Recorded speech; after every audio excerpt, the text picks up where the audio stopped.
하늘에 계신 우리 아버지여, 이름이 거룩히 여김을 받으시오며 나라가 임하시오며 뜻이 하늘에서 이루어진 것 같이 땅에서도 이루어지이다. 오늘 우리에게 일용할 양식을 주시옵고 우리가 우리에게 죄 지은 자를 사하여 준 것 같이 우리 죄를 사하여 주시옵고 우리를 시험에 들게 하지 마시옵고 다만 악에서 구하시옵소서. 나라와 권세와 영광이 아버지께 영원히 있사옵나이다. 아멘.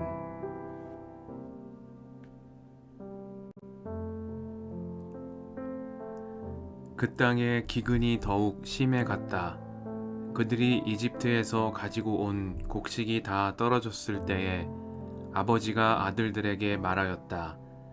다시 가서 먹거리를 조금 더 사오너라. 유다가 아버지에게 말하였다.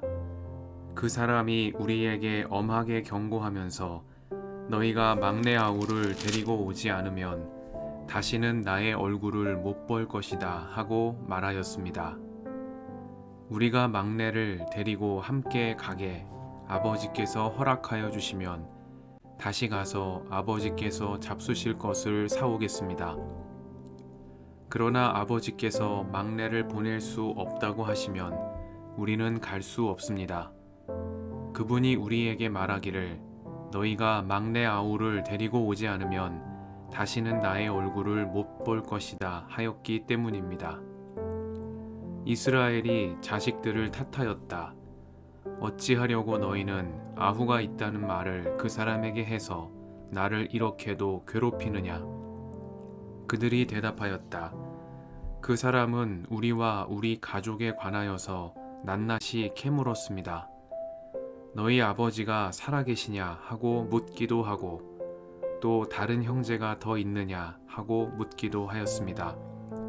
우리는 그저 그가 묻는 대로 대답하였을 뿐입니다. 그가 우리의 아우를 그리로 데리고 오라고 말할 것이라고는 상상도 하지 못하였습니다. 유다가 아버지 이스라엘에게 말하였다. 제가 막내를 데리고 가게 해주십시오. 그러면 우리가 곧 떠나겠습니다. 그렇게 하여야 우리도 아버지도 우리의 어린 것들도 죽지 않고 살 수 있을 것입니다. 제가 그 아이의 안전을 책임지겠습니다. 아버지께서는 그 아이에 대해서는 저에게 책임을 물어 주십시오. 제가 그 아이를 아버지께로 다시 데리고 와서 아버지 앞에 세우지 못한다면 그 죄를 제가 평생 달게 받겠습니다. 우리가 이렇게 머뭇거리고 있지 않았으면 벌써 2번도 더 다녀왔을 것입니다. 아버지 이스라엘이 아들들에게 말하였다. 꼭 그렇게 해야만 한다면 이렇게 하도록 하여라. 이 땅에서 나는 것 가운데 가장 좋은 토산물을 너희 그릇에 담아 가지고 가서 그 사람에게 선물로 드리도록 하여라. 유향과 꿀을 얼마쯤 담고 향품과 모략과 유향나무 열매와 감복숭아를 담아라. 돈도 2배를 가지고 가거라. 너희 자루 어기에 담겨 돌아온 돈은 되돌려 주어야 한다. 아마도 그것은 실수였을 것이다.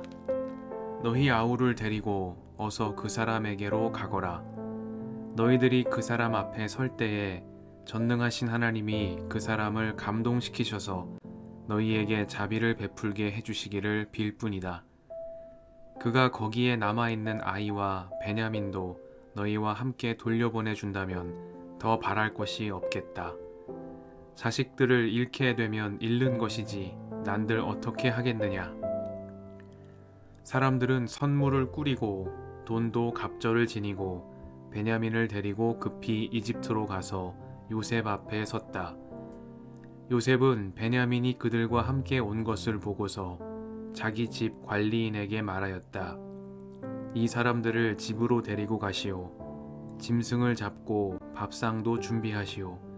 이 사람들은 나와 함께 점심을 먹을 것이오. 요셉이 말한 대로 관리인이 그 사람들을 요셉의 집으로 안내하였다. 그 사람들은 요셉의 집으로 안내를 받아 들어가면서 겁이 났다. 그들은 지난번에 여기에 왔을 적에 우리가 낸 돈이 알지도 못하는 사이에 우리의 자루 속에 담겨서 되돌아왔는데 그 돈 때문에 우리가 이리로 끌려온다. 그 일로 그가 우리에게 달려들어서 우리의 나귀를 빼앗고 우리를 노예로 삼으려는 것이 틀림없다 하고 걱정하였다. 그래서 그들은 요셉의 집 문 앞에 이르렀을 때에 요셉의 집 관리인에게 가서 물었다. 우리는 지난번에 여기에서 곡식을 사간 일이 있습니다. 하룻밤 묵어갈 곳에 이르러서 자루를 풀다가 우리가 치른 돈이 액수 그대로 우리 각자의 자루 어귀 안에 고스란히 들어있는 것을 보았습니다.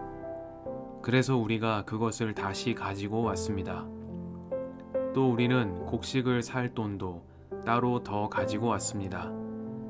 우리는 누가 그 돈을 우리의 자루 속에 넣었는지 모릅니다.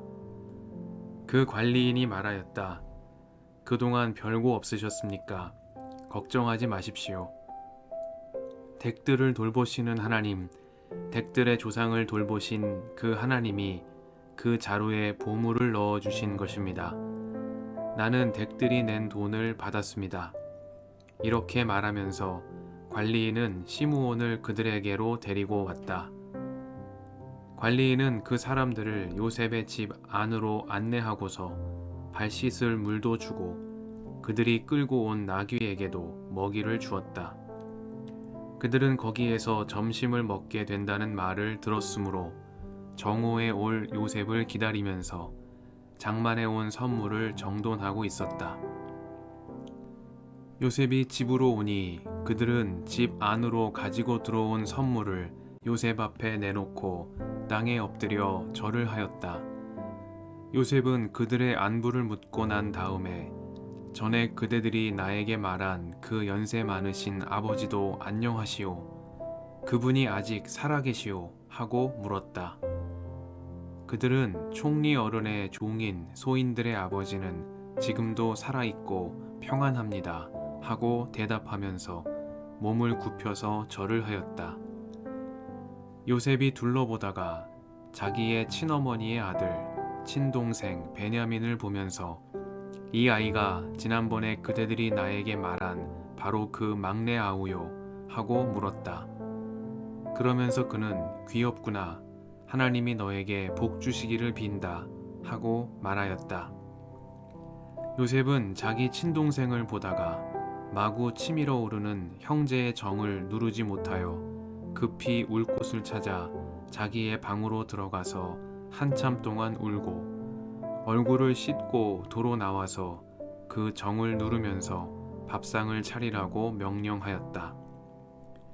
밥상을 차리는 사람들은 요셉에게 상을 따로 차려서 올리고 그의 형제들에게도 따로 차리고 요셉의 집에서 먹고 사는 이집트 사람들에게도 따로 차렸다.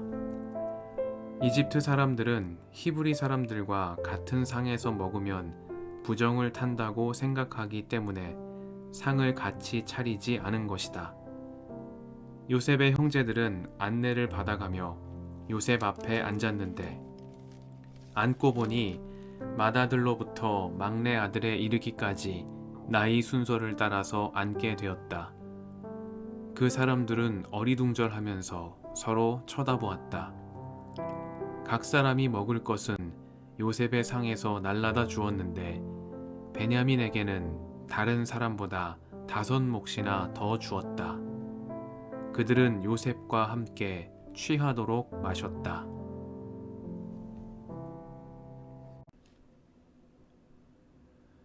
주님의 은총과 평화가 이 저녁에 여러분과 함께 하시길 빕니다.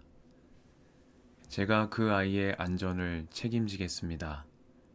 아버지께서는 그 아이에 대해서는 저에게 책임을 물어 주십시오.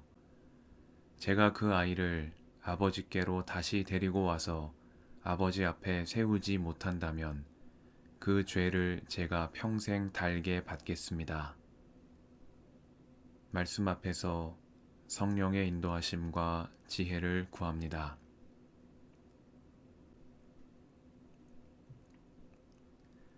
야곱의 아들들은 형제 시므온을 이집트의 인질로 남겨둔 채 집으로 돌아왔습니다.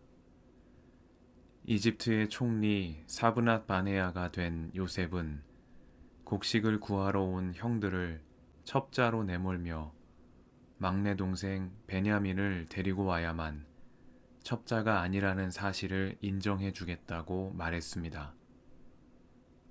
집으로 돌아오는 길에 그들은 곡식값으로 지불했던 돈꾸러미가 각자의 자루에 그대로 들어있는 것을 보게 되었습니다. 요셉이 사람들을 시켜 그렇게 하도록 명한 것이었습니다. 형들은 두려웠습니다. 첩자로 내몰린 상황에서 이제 돈까지 훔쳐나온 도둑이라는 누명까지 쓰게 될 것이기 때문입니다. 그들은 하나님이 어찌하여 우리에게 이런 일을 하셨는가 하며 탄식했습니다. 기근이 더욱 심해져 이집트에서 가져온 곡식이 다 떨어졌습니다. 그들은 곡식을 구하러 다시 이집트로 가야만 했습니다. 그러나 베냐민을 데리고 가야 했습니다. 야곱을 설득하는 일은 쉽지 않았습니다. 그는 이미 사랑하는 요셉을 잃었고 용맹한 시므온도 잃었습니다. 하나 남은 라헬의 아들 베냐민까지 잃을 수는 없는 일이었습니다. 마침내 유다는 야곱의 집 모든 식구들을 위해 희생을 다짐하며 아버지를 설득했습니다. 막내 동생 베냐민의 안전을 자신이 책임지겠다고 약속하며 만약 베냐민을 다시 데리고 오지 못한다면 그 죄를 평생 달게 받겠다고 다짐하여 야곱의 허락을 받아낸 것입니다. 유다는 요셉을 팔아넘긴 장본인입니다. 요셉을 죽여버리려는 형제들을 설득해 차라리 그 아이를 이스마엘 사람들에게 팔아넘기자고 제안한 사람입니다. 그때 맏형 르우벤은 요셉을 건져내려다 실패하고 말았습니다. 그러나 유다는 애초부터 요셉을 구할 마음이 없었습니다. 단지 요셉을 죽여 피를 묻히는 것이 유익이 없다고 판단하여 그를 팔아넘기자고 제안했을 뿐입니다. 유다는 요셉이 이집트로 팔려오게 된 직접적인 계기를 제공한 사람입니다. 그런 유다가 요셉의 친동생을 위해 그의 어머니 레아와 친형제들에게 아픔을 남기고 떠난 라헬의 아들 베냐민을 위해 그의 안전을 책임지며 자신을 희생하기로 다짐한 것입니다. 유다의 이 다짐은 창세기 4장에서 주님께서 가인에게 하신 질문, 너의 아우 아벨이 어디 있느냐 하신 물음에 대한 가인의 대답을 떠올리게 만듭니다. 그때 가인은 주님 앞에서 모릅니다. 제가 아우를 지키는 사람입니까? 하고 대답했습니다. 주님께서 가인에게 물으신 것처럼 유다에게 물으셨다면 그때 유다의 대답은 아마 가인과 같았을 것입니다. 그러나 이제 유다는 달라졌습니다. 가인처럼 모릅니다. 제가 아우를 지키는 사람입니까? 하고 대답하는 대신 제가 그 아이의 안전을 책임지겠습니다. 하고 말했습니다. 그 아이에 대해서는 저에게 책임을 물어주십시오. 하고 말하며 자신이 형제 베냐민을 지키는 자임을 아버지와 모든 형제들 앞에서 공표하는 사람이 되었습니다. 유다에게는 새로운 삶의 기회가 주어졌습니다. 형제를 팔아넘겼던 그가 형제를 지키는 자가 되기로 다짐했습니다.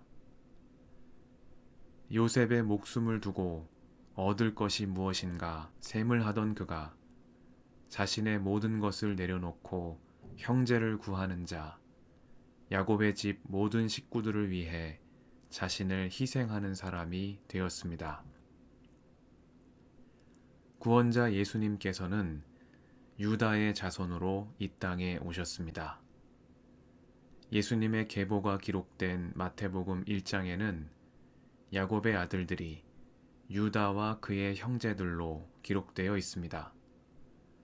맏아들인 르우벤과 그의 형제들도 요셉과 그의 형제들도 아닙니다. 유다와 그의 형제들입니다. 돌이켜 회개한 유다, 형제를 위해 자신을 희생한 유다를 통해 우리를 위해 십자가에 달리신 예수 그리스도께서 이 땅에 오셨습니다. 돌이켜 회개한 유다는 형제를 지키는 자이며 그의 후손으로 오신 주님은 우리를 지키시는 분입니다. 이 저녁에 유다처럼 회개하는 자로 우리를 불러 세워주시기를 간구드립니다.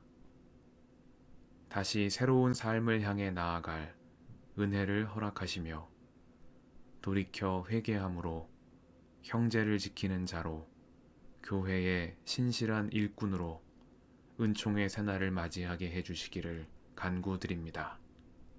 함께 기도하시겠습니다.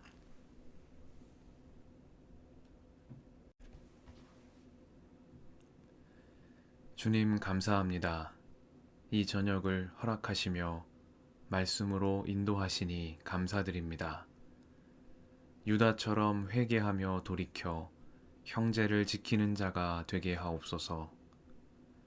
때로 저희가 주님에게서 멀리 떠나고 말씀의 법도를 벗어나 살 때에도 한결같이 저희를 사랑하시며 구원의 바른 길로 이끌어 주시는 주님을 찬양합니다. 그 부르심에 응답하며 은총의 새날을 향하여 복음의 한 길로 나아가는 저희가 되게 하옵소서. 우리의 길과 진리와 생명이신 예수님의 이름으로 기도드립니다. 아멘.